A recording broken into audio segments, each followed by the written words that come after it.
ಓಂ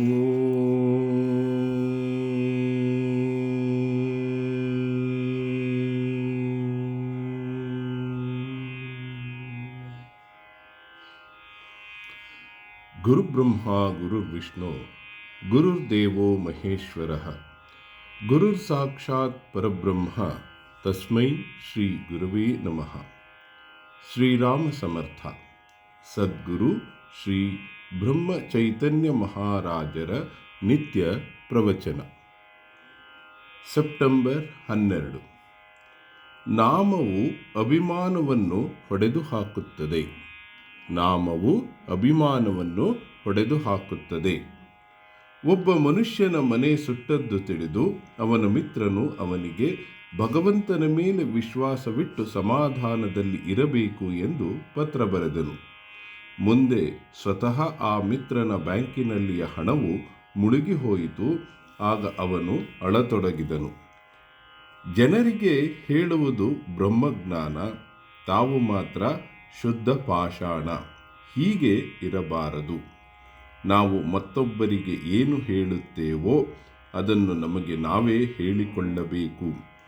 ನನ್ನ ಕರ್ತೃತ್ವ ಭಾವವು ಸಾಯದ ಹೊರತು ಭಗವಂತನು ಪ್ರಸನ್ನನಾಗಲಾರನು. ಪ್ರತಿಯೊಂದು ಕರ್ಮದ ಜೊತೆಗೆ ಅವನ ಸ್ಮರಣೆ ಮಾಡೋಣ. ಲಾಭದ ಸಮಯದಲ್ಲಿ ಅಭಿಮಾನ ನಿರ್ಮಾಣವಾಗುತ್ತದೆ, ಹಾನಿಯ ಸಮಯದಲ್ಲಿ ದೈವದ ನೆನಪಾಗುತ್ತದೆ. ಆದ್ದರಿಂದ ಎರಡೂ ಪ್ರಸಂಗದಲ್ಲಿ ಕರ್ತೃತ್ವ ಭಾವವು ಇರಬಾರದು. ನಾನು ದೇವರ ಕೈಯಲ್ಲಿಯ ಗೊಂಬೆಯಾಗಿರುತ್ತೇನೆಂದು ತಿಳಿಯಬೇಕು.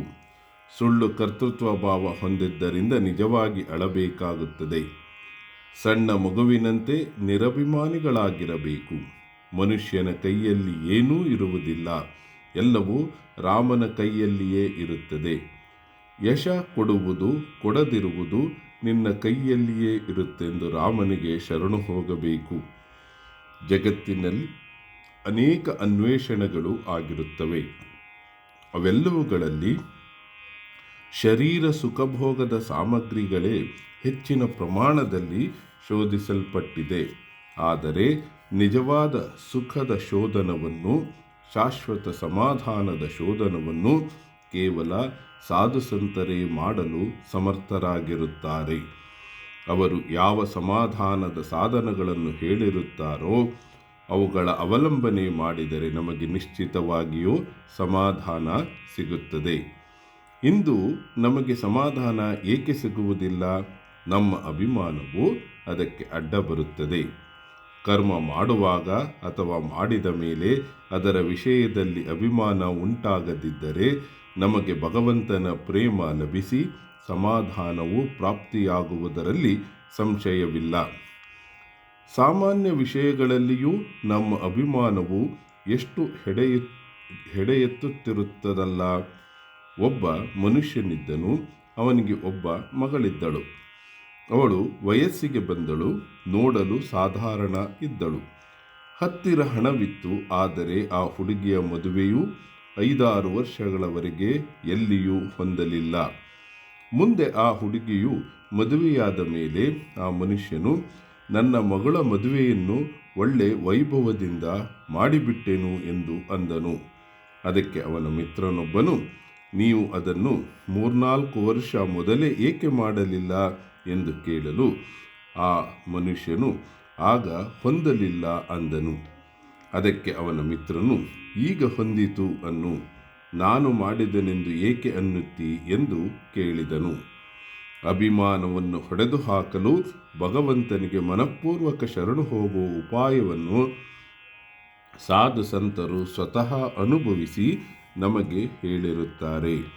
ಒಬ್ಬ ಮನುಷ್ಯನು ಒಂದು ಮನೆಗೆ ದತ್ತಕ ಹೋದನೆಂದರೆ ಅವನ ಮನೆಗೆ ಆ ಮನೆತನದ ಹೆಸರು ಹಚ್ಚಿಕೊಳ್ಳುವುದಕ್ಕಾಗಿ ಪುನಃ ದತ್ತಕ ಹೋಗಬೇಕಾಗಿ ಬರುವುದಿಲ್ಲ.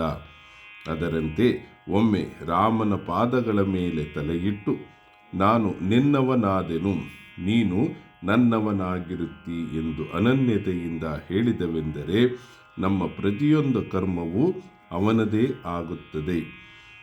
ಅದನ್ನು ತಿರುಗಿ ಅರ್ಪಣೆ ಮಾಡುವ ಅವಶ್ಯಕತೆ ಇರುವುದಿಲ್ಲ. ಆದ್ದರಿಂದ ಆದ ಕರ್ಮಗಳೆಲ್ಲವೂ ಅವನದೆಂದು ತಿಳಿಯಬೇಕು. ಯಾವುದೇ ಕರ್ಮವನ್ನು ಅರ್ಪಣ ಮಾಡುವಾಗ ಅರ್ಪಣ ಮಾಡುವವನು ಉಳಿದೇ ಉಳಿಯುತ್ತಾನೆ, ಆದರೆ ಹಾಗೆ ಆಗಬಾರದು. ಇಂದಿನ ಬೋಧವಚನ: ಸತ್ಕರ್ಮದಿಂದ ಅಭಿಮಾನವು ಸಾಯುವುದಿಲ್ಲ, ಭಗವಂತನ ನಾಮದಿಂದ ಹಾಗೂ ಸತ್ಸಂಗತಿಯಿಂದಲೇ ಅದು ಸಾಯುತ್ತದೆ. ಜಾನಕಿ ಜೀವನ ಸ್ಮರಣ. ಜೈ ಜೈ ರಾಮ್.